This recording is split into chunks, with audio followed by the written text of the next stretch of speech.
உலகை எழுப்பும் ஞாயிறு அங்கே குடியிருப்பான். அவன் ஆனை முகத்தனின் அடியவர் மனத்தில் ஒளியாய் வந்து கொலுவிருப்பான்.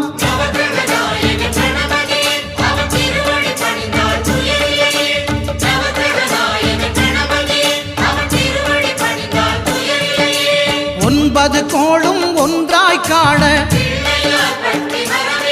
அங்கு கற்பகம் என்னும் கடவுளின் மெய்யில்